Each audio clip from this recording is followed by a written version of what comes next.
دنیا کو اللہ تعالیٰ نے عمل کی جگہ بنایا ہے، دارالاسباب بنایا ہے، نیکی کرنے بھیجا ہے، حقوق العباد ادا کرنے ہمیں بھیجا ہے، یہاں بیٹھ کر اپنی جنت کی تیاری کرنے کے لیے بھیجا ہے، دوزخ کی آگ کو ٹھنڈا کرنے کے لیے بھیجا ہے۔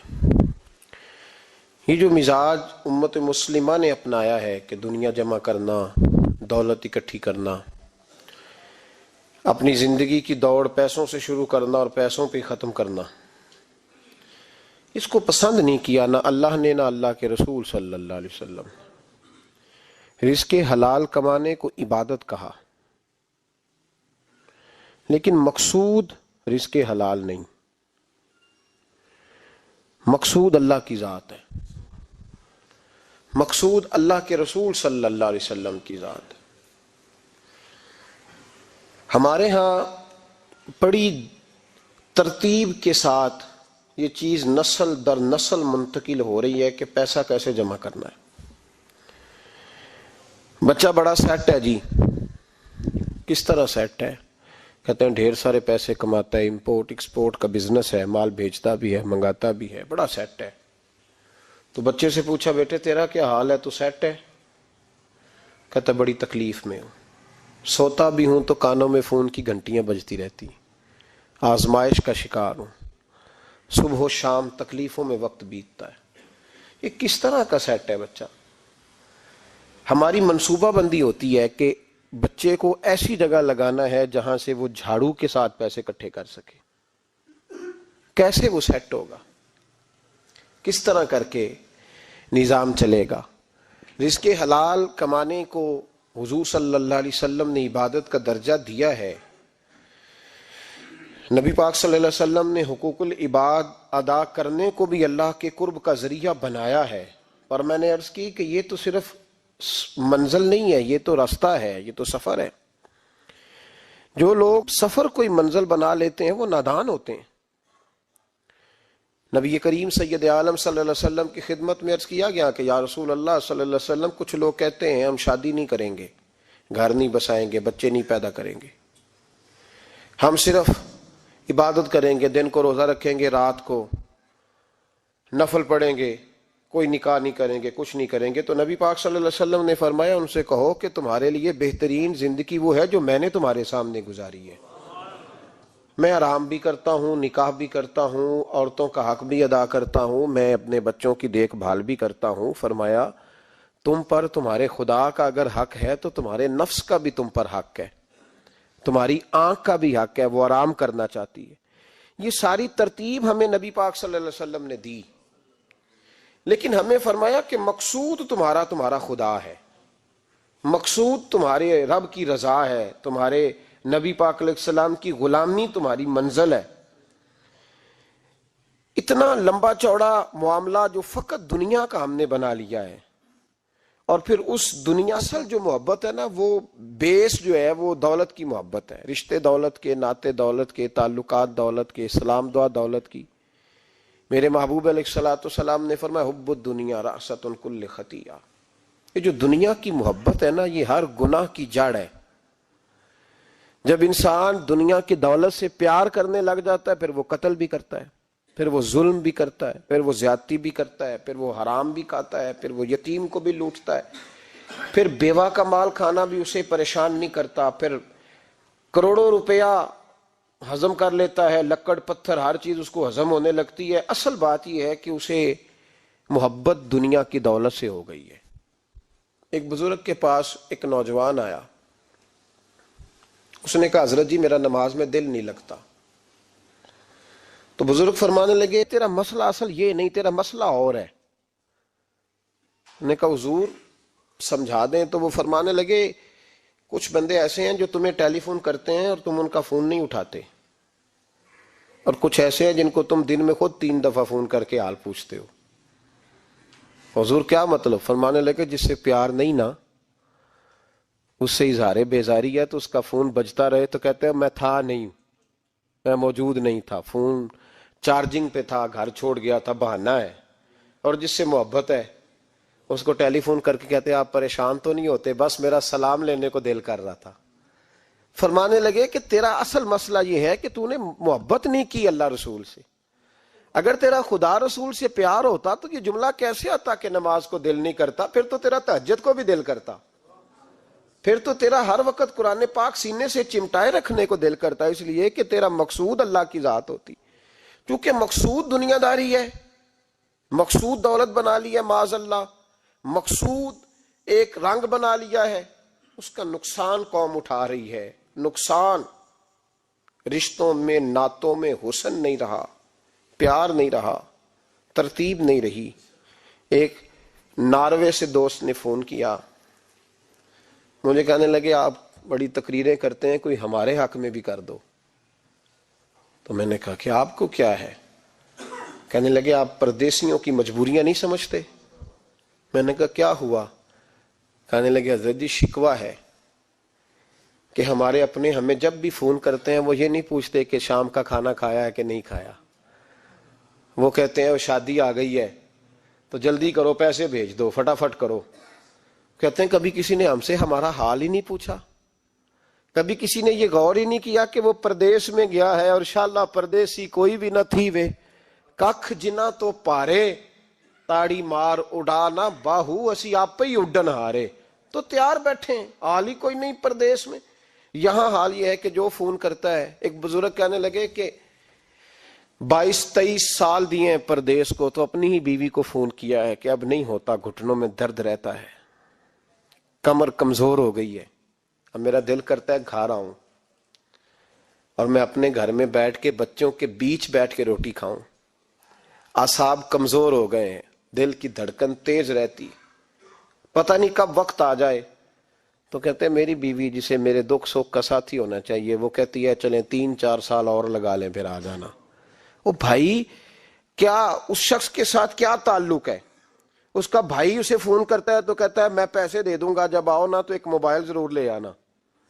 اس کو لوگ فون کرتے ہیں, رابطہ کرتے ہیں کہ جناب وہ ایک چھوٹی سی چیز, وہ میں پیسے دے دوں گا. تو پیسے دینے ہیں تو یہاں سے کون سی چیز نہیں ملتی؟ صرف فرمائشیں, لوگوں کے ساتھ تعلق صرف جیب کا, رشتہ صرف جو ہے وہ تعلق صرف اس چیز کا کہ وہ آدمی ایک ATM مشین ہے تو فٹافٹ کارڈ ڈالو تاکہ آپ کے حصے کے پیسے نکل آئیں. یہ مزاج اس نے نقصان کیا ہے, دراڑیں پڑ گئی ہیں, حالات بگڑ گئے ہیں. میرے نبی کریم سید عالم صلی اللہ تعالی علیہ وسلم نے رشتوں کو جو وقار دیا, امام غزالی رحمت اللہ تعالی علیہ نے لکھا ہے مکاشفۃ القلوب میں, فرماتے ہیں کچھ لوگ قیامت کے قریب آئیں گے جن کے نبی پاک صلی اللہ علیہ وسلم نے نشاندہی کی ہے, ان کے پاس کوئی شخص نہ بیٹھے ورنہ اس کا دل کالا ہو جائے گا. کہ حضور وہ کون سے؟ تو فرمانے لگے نبی پاک نے کچھ لوگ بتائے ہیں, ان کے پاس نہیں بیٹھنا. کون سے؟ مصطفیٰ کریم نے فرمایا یحبون الدنیا وینسون الآخرہ, جو دنیا کو سے پیار کرنے لگے اور آخرت کو بھول جائیں. امام صاحب فرماتے ہیں ان سے دور رہنا, دل کالا ہو جائے گا. یحبون المال وینسون الحساب, وہ جو نبی پاک نے فرمایا نا کچھ لوگ آئیں گے جو مال سے تو پیار کریں گے پر اس کے حساب کو بھول جائیں گے, ان سے بچنا. فرمایا یحبون القصور وینسون المقبرہ, جو مکانوں سے تو پیار کریں گے پر اپنی قبروں کو بھول جائیں گے. اور فرمایا ان لوگوں سے بھی بچ کے رہنا, ان سے بھی پرہیز کرنا کہ جو لوگ یحبون الخلق وینسون الخالق, جو لوگ مخلوق سے تو پیار کریں گے, بندوں سے بڑا پیار کریں گے لیکن اپنے رب کو بھول جائیں گے, ان لوگوں سے بھی بچیں. ایسے لوگوں سے نبی پاک صلی اللہ علیہ وسلم نے نشاندہی کی, ان سے بچیں. تعلقات میں خلوص ہوتا ہے, جب کوئی آپ کی غربت سے پیار کرتا ہے تو وہ آپ کا اصل دوست ہوتا ہے. جب وہ آپ کی تنہائیوں سے آزمائشوں سے پیار کرتا ہے تو اس کا آپ کے ساتھ رشتہ خالص ہوتا ہے. جو آدمی دولت کو دیکھ کر پیار کرے اور دولت کو دیکھ کر آپ کے ساتھ وابستگی کا اظہار کرے تو اس شخص کا پیار سیدھا سیدھا. میرے رسول پاک سید عالم صلی اللہ علیہ وسلم نے ہمیں استغنا کا حکم دیا ہے, بے نیازی کا. یہ دنیا داری میں الجھنا, دنیا کے بن کے جینا, دنیا کے ہو کے رہنا. آپ یقین کریں سارے رشتے, میں نے سعودی عرب میں پیر دیکھے, پیر مریدوں کی لسٹیں لے کے جاتے, ان کو ٹیلی فون ہوتا ہے تمہارے پیر صاحب آ گئے ہیں تم بھی پہنچ جاؤ, ٹھنڈی بوتلیں لے آنا آتی دفعہ. وہاں وزن اٹھایا نہیں جاتا واپسی پہ. ہمارے کئی سنگی ناراض ہو گئے، حضرت آپ آتے ہیں تو آپ بتاتے نہیں، تو میں کہتا ہوں یہاں بھی یہی کام کرنا ہے، ہم تو اپنے گناہوں کی معافی لینے آئے، تو ہم جس کام آئے ہمیں کرنے دو، کیوں الجھاتے ہو؟ وہاں جا کے بھی جہاں خالصتاً انسان کا رجوع اللہ کا وقت ہے، وہاں بھی وہی حالات پیدا ہو گئے، ہر طرف دنیا داری۔ اور یہ پیروں کی بات کرتا ہوں تو آپ بڑے مسکراتے ہیں، میں نے بڑے بڑے مفت خورے دیکھے ہیں، بڑے بڑے، یہ ہر طبقے میں ہوتے ہیں، ہر طبقے میں۔ ایک صاحب مجھے ایئرپورٹ پہ ملے، کہنے لگے جی کتنے دن رہا ہوں، ماشاءاللہ ایک دن بھی روٹی جیب سے نہیں کھائی۔ میں نے کہا بڑے کامیاب ہو کے آ رہے ہیں آپ، یہ تو بات باعث فخر ہے، جا کے کسی اخبار میں فوٹو چھپاؤ۔ کہنے لگے جی بڑے دوست، بڑے سنگی، بڑے کوئی ادھر سے کوئی چیز لے کے آ رہا ہے ادھر سے، تو میں نے کہا یہ کوئی فخر والی بات ہے، کوئی بتانے والی بات ہے؟ تو اللہ کی بڑا ہے جی، بھائی مفت خوری کا مزاج اور توجہ رکھنا کہ اب اس سے مجھے کیا مل سکتا ہے، اور اگر کوئی نہیں لے کے آیا واپس گیا تو شکوہ کرنا، دیکھو چل کے آ گیا، اس کو خبر ہی نہیں کہ جاتے دفعہ چلو بندہ 6 بوتلیں لے جائے، کیا فرق پڑتا ہے؟ یہ کمزور ذہن ہے، یہ دنیا داری ہے، یہ نفس پرستی ہے، یہ پیسے کی غلامی ہے۔ میرے نبی پاک صلی اللہ علیہ وسلم نے فرمایا جو رب کے بندے ہوں گے ان کے قیامت کے دن چہرے چمک رہے ہوں گے۔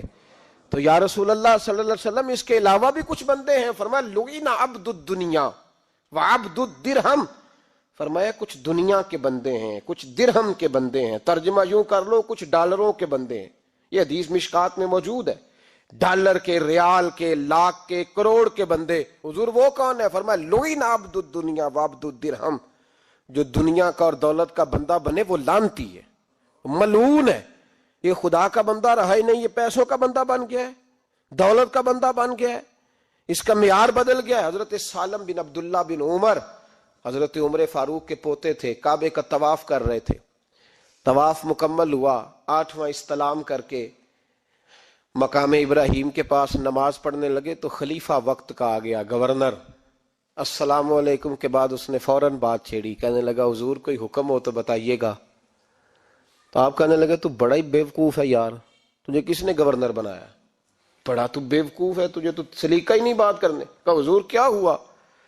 فرمانے لگے خدا کے گھر میں آ کے اور کعبے کے سامنے کھڑے ہو کے میں بندوں سے سوال کروں، یہاں آ کے بھی بندوں سے مانگوں، تو بڑا ہی بیوقوف ہے۔ سامنے اس کا گھر ہے، سامنے اس کا گھر ہے بیت اللہ اور حجر اسود اور مقام ابراہیم اور مقام ملتزم، اور یہاں بھی میں بندوں سے مانگوں؟ کہتا ہے مجھے بھی کبھی کسی نے ڈانٹا نہیں تھا، میرے بھی پیروں تک پسینہ نکل گیا، تو میں مسجد الحرام سے باہر نکل کے، یوں سمجھ لیں کہ جب لوگ باب عبدالعزیز سے یا باب فہد سے باہر آ جاتے ہیں، کہتے ہیں باہر نکل کے نا میں کھڑا ہو گیا، میں نے کہا چلو فارغ ہو کے آتے ہیں تو بات کرتا ہوں۔ حضرت فارغ ہو کے آئے تو میں نے کہا حضور اب تو بیت اللہ سامنے نہیں، اب بھی کوئی سوال کرے؟ تو فرمانے لگے اچھا ضروری ہے؟ کہا حضور ضروری ہے۔ تو فرمانے لگے چل پہلے بتا تجھ سے دین مانگوں کہ دنیا مانگوں، بول۔ تو کہنے لگا حضور میرے پاس تو دنیا ہی ہے، دین تو آپ کے پاس ہے۔ جب یہ جواب دیا تو حضرت سالم چلنے لگے، اور چلتے چلتے فرمانے لگے جا اپنا کام کر، دنیا تو میں نے اس سے کبھی نہیں مانگی جس نے دنیا بنائی ہے، میں نے اس سے نہیں کبھی مانگی، تو کیا حیثیت رکھتا ہے؟ میں نے تو اس سے بھی جب بھی مانگا ہے یا اس کا قرب مانگا ہے یا اس کے رسول کی غلامی مانگی ہے، تو اس سے نہیں مانگتا جس نے بنائی ہے، تو کیا دے سکتا ہے؟ تیری کیا حیثیت ہے؟ تو بھائی ان لوگوں نے قریب پھٹکنے نہیں دیا، ان کے قریب یہ چیز آئی نہیں، بے نیاز لوگ تھے، توجہ ہی نہیں تھی۔ حضرت محبوب سبحانی غوث اعظم شیخ عبد القادر جیلانی رضی اللہ تعالیٰ عنہ، آپ ایک کاروبار بھی کرتے تھے، تو آپ کا کچھ مال آ رہا تھا جہاز کے ذریعے، ایک بندے نے خبر دی کان میں حضور جہاز ڈوب گیا، فرمانے لگے الحمدللہ الحمدللہ۔ ڈوب گیا جناب، یہاں جہاز ڈوب جائے تو بندہ بھی ڈوب جاتا ہے۔ کہتے ہیں صاحب انتقال کر گئے، 10 لاکھ کا نقصان ہو گیا تھا، مال ڈوب گیا پورا جہاز ہی۔ فرمایا الحمدللہ، اور تم نے جلدی کی خبر دینے میں سبق پڑھا رہا تھا، کیوں مجھے دخل اندازی دی تم نے میرے کام میں، کیوں دخل اندازی کی؟ سب الحمدللہ۔ تھوڑی دیر کے بعد اس نے پھر کان میں کہا حضور وہ غلط خبر تھی، جہاز بچ گیا۔ فرمانے لگے الحمدللہ۔ پھر شاگردوں سے کہنے لگے میرا چہرہ دیکھ رہے تھے پہلی خبر کے بعد بھی، اس خبر کے بعد بھی؟ کہا حضور دیکھ رہے تھے۔ فرمایا کوئی تبدیلی تو نہیں آئی؟ کہا حضور نہیں۔ فرمانے لگے شکر الحمدللہ، رب نے میرا دل دولت سے نہیں جوڑا، اپنی ذات کے ساتھ جوڑ کے رکھا ہوا ہے۔ تبدیلی تو نہیں آئی. یہاں تو ٹینشن ہی ٹینشن ہے, ڈپریشن ہی ڈپریشن. اور بات کس کی ٹینشن ہے؟ پیسے کوئی نہیں, دولت کوئی نہیں. کوئی چکر چل جائے نا کبھی, اس سے بھی کبھی پوچھ جس کے پاس ہے وہ تجھ سے زیادہ غریب ہے, اس سے کبھی پوچھ وہ تجھ سے زیادہ آزمائش میں ہے. غریب شہر تو فاقوں سے مر گیا, لیکن امیر شہر نے ہیرے سے خودکشی کر لی. اس کو بھی تو پوچھ اس کا کیا حال ہے. دانش مندان دا کم نہیں, دل دنیا نہ لانا, اس ووٹی کئی خامد کیتے تے جو کیتا سو کھانا. یہ تو کام ہے اس کا. بڑے آئے بڑے چلے گئے, بڑے آئے بڑے نکل گئے, توجہ ہی نہیں, مزاج ہی نہیں. حضرت مولا علی شیر خدا, علی المرتضی, امام الاولیاء, صاحب صدق و صفا, داماد مصطفیٰ صلی اللہ علیہ وسلم, اسد اللہ, حضرت علی شیر خدا رضی اللہ تعالیٰ عنہ کوفے کے چوک میں کھڑے تھے تو کہہ رہے تھے یار میری نا طامت پرانی ہو گئی ہے, یہ میں نے زرہ بیچنی ہے, کوئی بندہ مجھ سے خرید لو تاکہ میں نئی طامت لے لوں. تو ایک بندہ کان میں کہنے لگا حضور طامت کے پیسے بھی نہیں. فرمانے لگے پیسوں کو چھوڑ, علی کا سینہ دیکھ, اللہ نے ایمان کی دولت سے بھرا ہوا ہے. پیسے اہمیت نہیں رکھتے, ان کی وہ اہمیت نہیں جو دنیا نے بنا لی ہے. فرمایا ضرورت نہیں تھی, اب ذرا احساس ہوا ہے کہ زیادہ ہی پھٹ گیا ہے, پردہ نہیں صحیح طرح پورا کرتا, تو میں نے کہا چلو زرہ بیچ کے نیا لے لے. ضرورت نہیں, مزاج نہیں, طبیعت نہیں, انہوں نے ماحول نہیں بنایا. ہمارے تو حد ہو گئی, اتنا بری حالت ہے کہ ناقابل برداشت. حضرت عمر فاروق رضی اللہ تعالیٰ عنہ صحابہ نے مسجد نبوی میں بیٹھ کے میٹنگ کی. عمر کی تنخواہ بڑی تھوڑی ہے مال غنیمت میں سے, اب تو عمر کے پوتے بھی ہیں, نواسے بھی ہیں, رشتہ داریاں بھی ہیں, تعلق بڑھ گئے ہیں, اور عمر فاروق بوڑھے بھی ہو گئے. میٹنگ ہوئی مسجد میں, اس طرح کریں کہ عمر کا کچھ تھوڑا سا نا مشاعرہ, کچھ تنخواہ, کچھ خدمت, کچھ وظیفہ بڑھا دیں. بات طے ہو گئی. جب مکمل ہو گئی تو کہنے لگے یہ بتاؤ شیر سے بات کس نے کرنی ہے, ادھر جائے گا کون, پہلے اس کا نام تو بتاؤ, وہاں جائے گا کون. تو انہوں نے کہا یہ تو ہم نے سوچا ہی نہیں, بات تو بڑی تگڑی ہے, عمر سے کون بات کرے گا. یہاں جتنا مرضی تگڑا پیر ہو, آپ نذرانہ لے کے جائیں, مسئلہ ہی کوئی نہیں. کبھی کسی کو کہنا پڑا ہے؟ تو کہتے ہیں جناب کون بات کرے گا. تو ایک صحابی کہنے لگے کہ حضرت عمر رضی اللہ تعالیٰ عنہ کی جو صاحبزادی ہیں نا, حضرت حفصہ رضی اللہ تعالیٰ عنہ, وہ ام المومنین بھی ہیں, حضور علیہ السلام کی زوجہ ہیں, مومنوں کی ماں ہیں, ان سے کہتے ہیں, اور ان کے والد بھی ہیں. تو حضرت حفصہ سے کہا تو جناب حفصہ چل کے گئیں حضرت عمر کے پاس, جا کے کہا ابا جی ایک بات کرنی تھی. انہوں نے کہا بیٹے کرو. تو ان کو بھی پتا تھا نا جاہو جلال کا.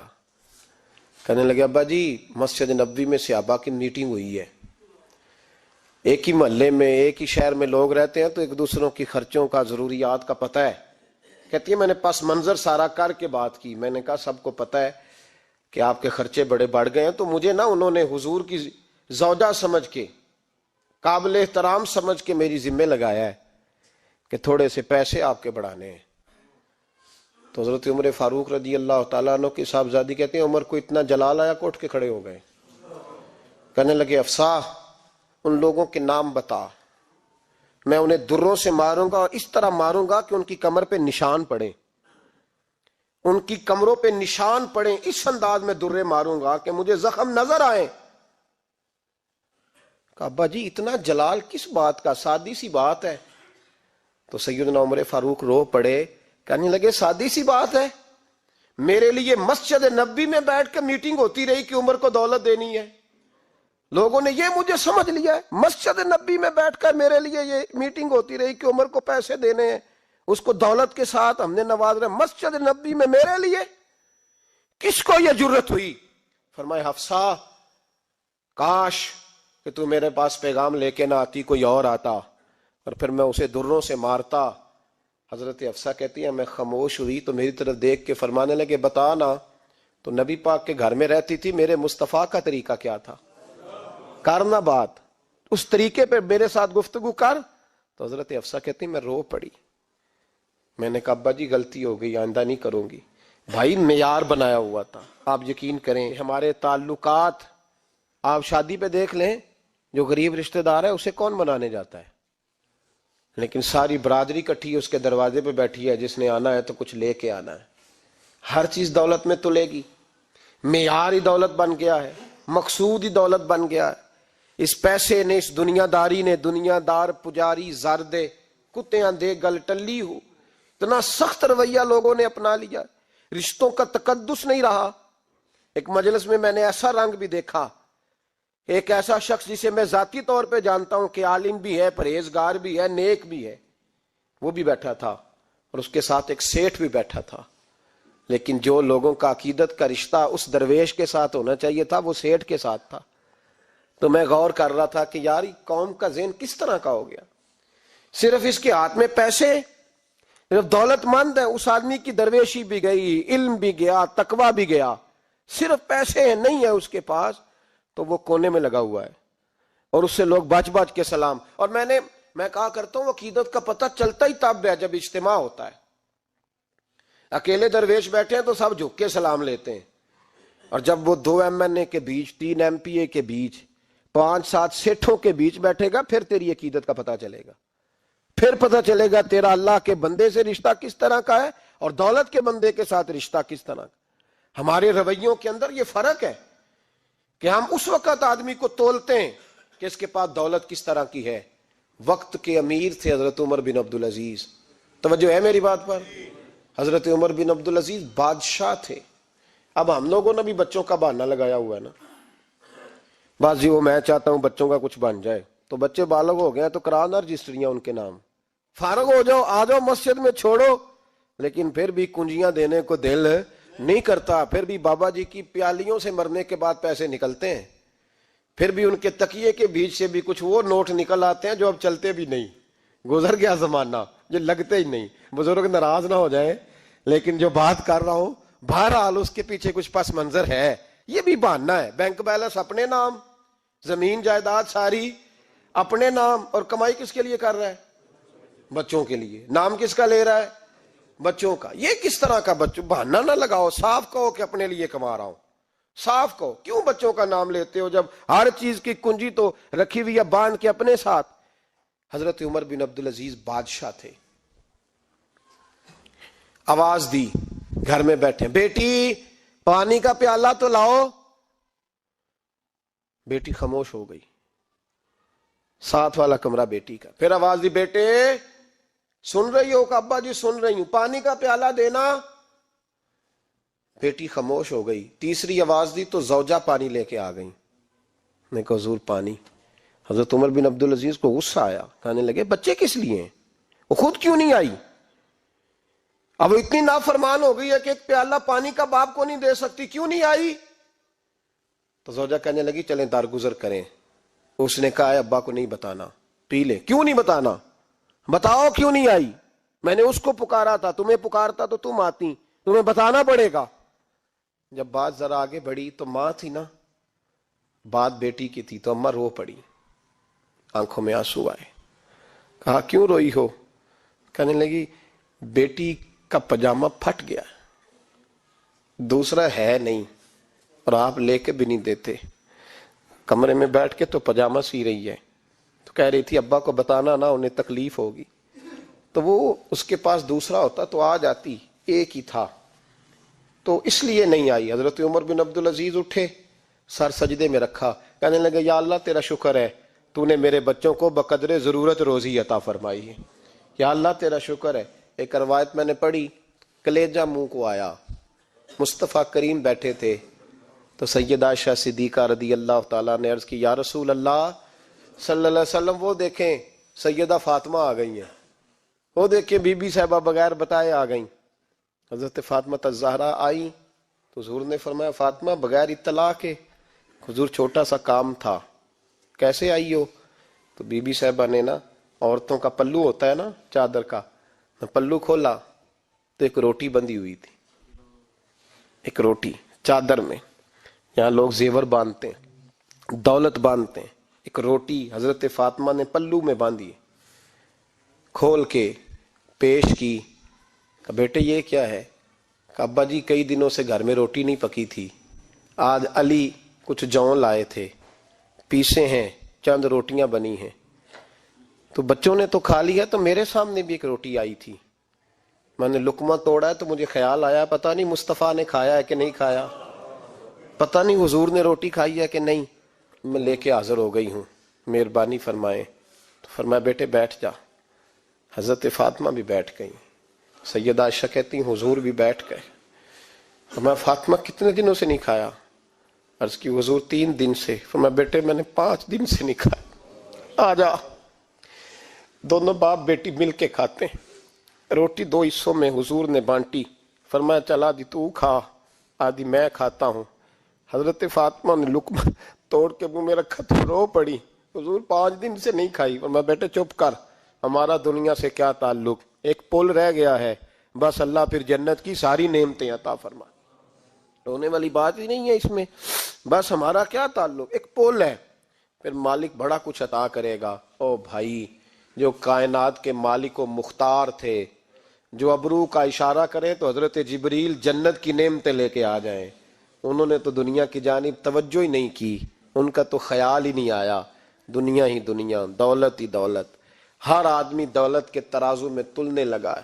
اب تو کلیجہ پھٹتا ہے، اب تو لوگ پوچھتے ہیں، اور میں کبھی کبھی بڑا مجبور ہوتا ہوں، آزمائش میں آ جاتا ہوں، لوگ کہتے ہیں جناب آپ سے کچھ قرآن کی آیات سننی ہے، آپ کتنے پیسے لیں گے؟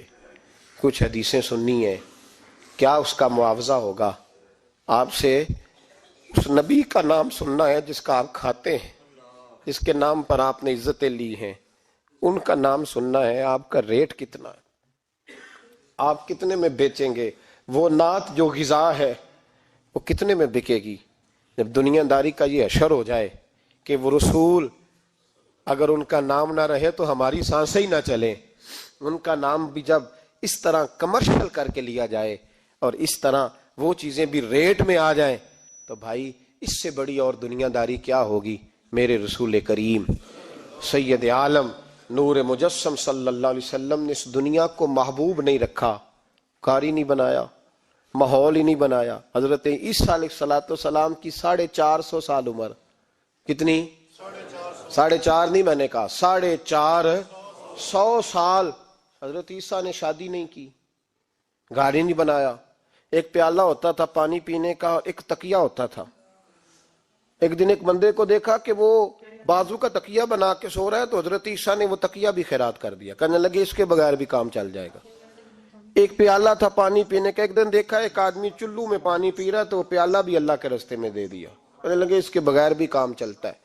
کسی نے کہا نکاح کیوں نہیں کرتے، گھر کیوں نہیں بساتے؟ تو فرمانے لگے 450 سال تو عمر ہے، اللہ کو راضی کروں کہ گھر بساؤں، سجدے کروں یا میں دنیا داری کروں؟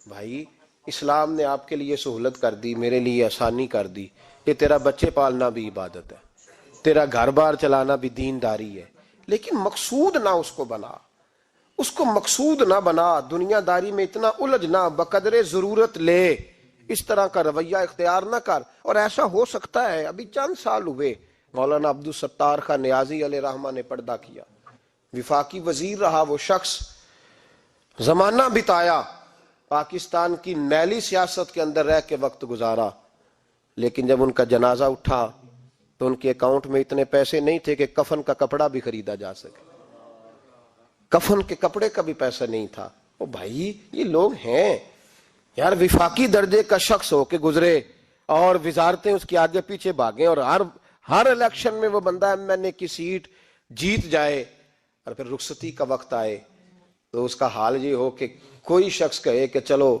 250 اکاؤنٹ سے نکلا ہے تو باقی مجھ سے لے لو تاکہ کفن کا بندوبست ہو سکے۔ اس کا مطلب ہے کہ آج بھی یہ رنگ ہوتا ہے، اور وہ پگڑی تگڑی باندھتے تھے، سوٹ آلہ پہنتے تھے، تو لوگ کہتے تھے یہ کیوں کرتے ہو؟ فرماتے میں مصطفیٰ کا فقیر ہوں، لوگ تو نہ مجھے فقیر سمجھے، ایسا تو نہ ہو دنیا دینے لگ جائے کہ حضرت کے پاس پہننے کو کپڑا نہیں تو چلو کچھ دو، میں اپنے پردے اپنے اللہ کے ساتھ رکھنا چاہتا ہوں۔ بھائیو ان لوگوں نے وقار کے ساتھ وقت گزارا۔ اس انداز سے تھوڑا باہر آؤ، اپنے ساتھ ہم نے اتنی زیادتی کر لی ہے، اتنا ظلم کر لیا کہ سوائے دولت کے، سوائے دنیا دار، خالص وہ روحانی سلسلہ طریقت کا، تصوف کا، وہ بھی سارا اسی۔ حضرت ابو الحسن خرقانی درویش تھے، محمود غزنوی بادشاہ وقت تھا، کہتا میں دعا کرانے گیا تو میں نے وہی سمجھا جو سب کے بارے میں سمجھا جاتا ہے. گفٹ پہلے لے گیا, میں نے کہا 2 تھیلیاں اشرفیوں کی لے جاتا ہوں, بابا دعا صحیح کر دے گا, نذرانہ نہیں سود ہے پیران حرم کا. تو کہتے ہیں 2 اشرفیوں کی تھیلیاں پہلے لے گیا کہ رکھوں گا تو بابا میرے حق میں نرم ہو جائے گا. میں نے وہ اب ذہن یہ بنا کے گیا تھا. حضرت اب کیا کر رہے ہیں, جمعے کا دن تھا تو کچھ سالکین طریقت مریدین جھاڑو لگا رہے تھے, تو سر میں کھجلی ہوئی تو پگڑی اتار کے ایک مرید سے کہنے لگے دیکھ کہیں جمعے تو نہیں پڑ گئی. ایک جمعے دیکھ رہا ہے, وہ کہتا ہے میں جمعے دیکھ رہا تھا, حضرت نے سر جھکایا ہوا تھا تو محمود غزنوی داخل ہو گیا. تو جو جمعے نکالنے والا کہنے لگا او ہو, فرمانے لگے کیا ہوا, کہ حضور بادشاہ آ گیا. کہنے لگے چھوڑ, بادشاہ تو آتے جاتے رہتے ہیں, میں نے سمجھا تھا کوئی تگڑی سی جوں تیرے ہاتھ لگ گئی ہے, تو نے تو اس طرح کر کے شور مچایا جیسے بڑا کوئی انقلاب. بادشاہ آتے جاتے رہتے, بندہ یہ کیا ہو گیا, جوں دیکھ دھیان سے. تو محمود کہتا ہے میں تو دنیا دار قسم کا صوفی سمجھ کے آیا, تھیلیاں بھی اشرفیوں کی رکھیں. تو بابا جی سے دعا کے لیے کہا میں سومناتھ کے مندر فتح کرنے جا رہا ہوں, دعا کرنا. تو بابا جی نے اندر سے کرتا منگایا, کہنے لگے یہ میں نے ابھی اتارا ہے کپڑے بدلنے کے لیے. جب بڑی مشکل پڑ گئی تو کرتا سامنے رکھ کے دعا مانگنا, اللہ اس کے وسیلے سے فتح عطا کر دے گا. جو مشکل ہوگی تیری تر دامنی پہ شیخ ہماری نہ جائیے, ہم دامن نہ چھوڑ دیں تو فرشتے وضو کریں. اور اقبال کرنے لگے نہ تیگو تیر میں نہ لشکر و سپاہ میں ہے, جو بات مرد کلندر کی بارگاہ میں ہے. کو معمولی لوگ ہوتے ہیں. اقبال کہنے لگے ید بیضا لیے پھرتے ہیں اپنی آستینوں میں, انہوں نے بغل میں ہاتھ رکھا ہوا ہے, اگر کھول دیں تو اللہ اسی طرح برکات کا فیض عطا کر دے جو حضرت موسیٰ کے ید بیضا کو ملا ہوا. کو معمولی لوگ ہوتے ہیں. غبار آلود سمجھ کر حکارت سے نہ دیکھ ان کو, انہی کی ٹھوکروں سے سلطنت بنتی اور بگڑتی ہے. یہ تگڑے لوگ وہ علیحدہ بات ہے کہ جڑے محرم راز حقیقت دے وہ راز حقیقت کھول دے نہیں. اے جنہ ویکھیا نہیں ہو کرن گلاں, جنہ ویکھ لیا ہو تے بول دے ہی نہیں. یہ بات علیحدہ ہے کہ وہ بیان کرنا پسند نہیں کرتے, پردوں میں چھپے رہتے ہیں, ورنہ تو اللہ نے بڑے اعزازات دیے ہوتے. تو محمود کہنے لگا کہ بابا جی نے دعا کی اللہ اگر اس کی نیت صحیح ہے تو اسے کامیابی عطا کرنا, اس کی مدد کرنا. مجھے کہنے لگے کچھ کھائے گا, میں نے کہا کھانا ہے. تو کہنے لگے بادشاہ کے لیے وہ کھانا لانا جو سویرے میں نے کھایا ہے. تو میں نے کہا پیروں کا لنگر ہوگا, چھوٹے گوشت کی یخنی میں انہوں نے روٹیاں بریک کر کے ڈالی ہوں گی, حضرت کی صحت ٹھیک نہیں رہتی, گھٹنوں میں درد ہے. تو میں تو یہ سمجھا تھا کہ کوئی دیسی گھی کی چوری آئے گی, لیکن ٹکڑا آیا ایک روٹی کا, آدھا خشک ٹکڑا اور پانی کا پیالہ. تو کہتے ہیں میں نے اس کو کاٹ کے نا دانتوں کے ساتھ, جب نگلنا چاہا تو یہاں اڑ گیا میرے گلے میں, کبھی اس طرح کا کھانا کھایا ہی نہیں تھا. تو کہتے ہیں حضرت نے دونوں شرفیوں کی تھیلیاں اٹھا کے میری طرف پھینکی, کہنے لگے جس طرح ہمارا کھانا تیرے گلے میں اڑ گیا تیری دولت بھی ہمارے گلے میں اڑ جائے گی, اٹھ اور نکل, اللہ خیر کرے. کہتے ہیں میرے دل نے گواہی دی کہ یار یہ عام دنیا دار نہیں, یہ رب کریم کا بندہ ہے. کہتے ہیں اب جب میں پہلے انہوں نے کوئی لفٹ ہی نہیں کرائی جب گیا, اب جب میں جانے لگا نا اٹھ کے واپس, تو حضرت اٹھ کے میرا استقبال کیا. مجھے سواری تک چھوڑنے گئے تو میں نے کہا حضور جب آیا تھا آپ نے منہ ہی نہیں لگایا, اور جب جانے لگا تو اتنا اعزاز. فرمانے لگے جب تو آیا تھا تو بھی تو یہی سوچ رہا تھا نا کہ 2 شرفیاں دوں گا تو بابا نرم ہو جائے گا, تو میں تجھے کیوں پروٹوکول دیتا. اب جاتی دفعہ تیرے دل نے بھی گواہی دی ہے کہ یہ کوئی دنیا دار نہیں, یہ رب کا بندہ ہے. تو رب کے بندے کے پاس آئے تو تیری عزت نہ کروں. عرض یہ کرنا چاہ رہا ہوں کہ اتنی لمبی چوڑی دنیا داری اس کو مقصود نہ بناؤ. یہ جب مقصود بن جاتی ہے تو بے کیف سجدے, بے سرور زندگی, کسی کا پیار نہیں رہتا. غریبوں کے بارے میں بھی لوگ تبصرہ کرتے ہیں, ہم سے نہیں غریب پالے جاتے, کمائے محنت کرے کھائے, پھر لوگ دھتکارتے ہیں. پھر لوگوں کے اندر سختی آتی ہے جب مقصود دولت ہوتی ہے, اور جب مقصود اللہ کی رضا ہوتی ہے پھر اللہ انسانوں کے دلوں کو نرمی عطا فرماتا ہے. اس کو مقصود نہ بناؤ, اس کو مقصود خدا کی ذات, اللہ کی ذات, فکر آخرت, قرآن سینے سے رہے, اور زبان پر جو چیز ہر وقت جاری رہے وہ رسول اللہ کا درود و سلام. باقی چیزوں کو مقصد نہ بنائیں. یہ دنیا مقصد بن گئی تو یہ زندگی کو کھڑا کر دے گی, جام کر دے گی, پھر آگے پیچھے کچھ نہیں ہوگا. پھر الہاکم التکاثر حتی زرتم المقابر, فرمایا لوگ دولت کے پیچھے اس طرح لگے کہ پھر انہیں قبریں دیکھ لیں. میں کئی دفعہ کہا کرتا ہوں کہ لوگ مسجدوں میں تو نہیں آئے, قبروں میں چلے گئے. اتنے مصروف ہوئے کہ مسجد آنے کا ٹائم نہیں ملا اور وہ قبروں میں چلے گئے. نماز نہیں پڑھی, یہاں تک کہ ان کی نماز لوگوں نے پڑھ ڈالی.